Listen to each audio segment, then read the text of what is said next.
Okay, we're going to start with a couple definitions. First of all, if the derivative is 0 or does not exist at a particular point C, that value, wherever that happens, is called a critical number.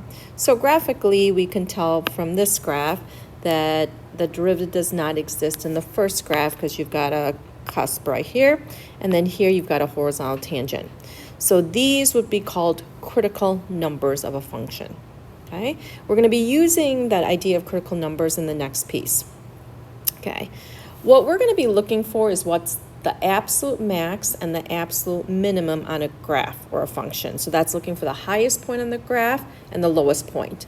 And the extreme value theorem says that if you have a function that's continuous on a closed interval, so from one point to another, there's no holes or gaps or anything like that, then the function has to have an absolute min, lowest point on the graph, and an absolute max, the highest point on the graph.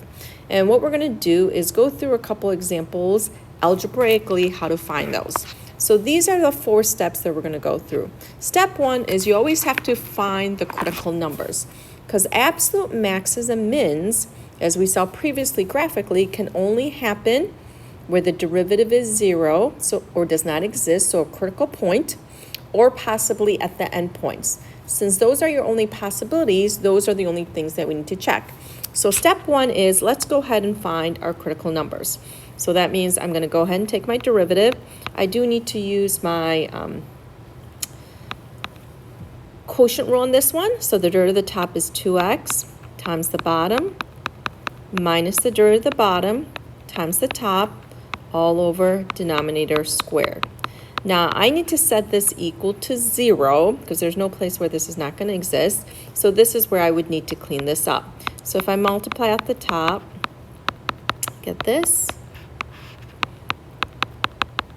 and I end up with 2x squared plus 2x in the top. We always leave the bottom as is because it's already factored. Notice on the top that I can factor out a 2x, and this is my first derivative in factored form.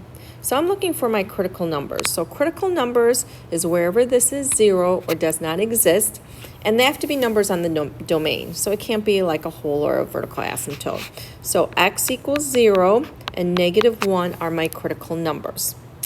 And these are your possibilities for absolute max and min. The only other possibility are your endpoints. So what you're going to do to figure out which one's the absolute max or min is we're going to evaluate the function at the critical numbers and the endpoints, which are steps 2 and 3. So I'm going to go ahead and take the critical numbers and my endpoints. Just happens that 0 is also an endpoint, so I don't need to plug it again. And I'm going to plug these numbers back into the original function. So I'm plugging these numbers back in here. And we can just use a calculator to punch out these numbers. So this is going to give me 0. This is going to give me -1. And this is going to give me -9/5.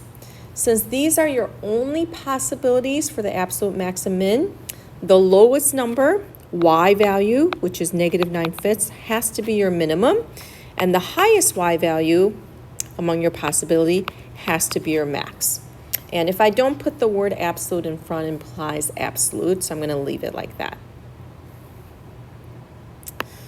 Okay, let's try another one. So the second one is B.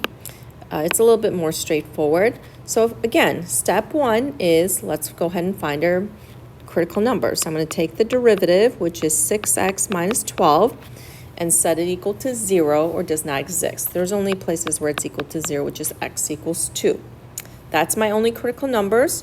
So we're going to take that number as well as my endpoints, which are 0 and 3, and plug it back into the original function.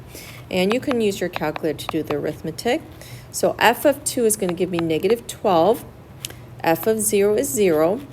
F of 3 is -9. These are your only possibilities for absolute max and min. So if I look at these values, this is the smallest y, so this has to be my minimum. This is your biggest y, so this has to be your maximum.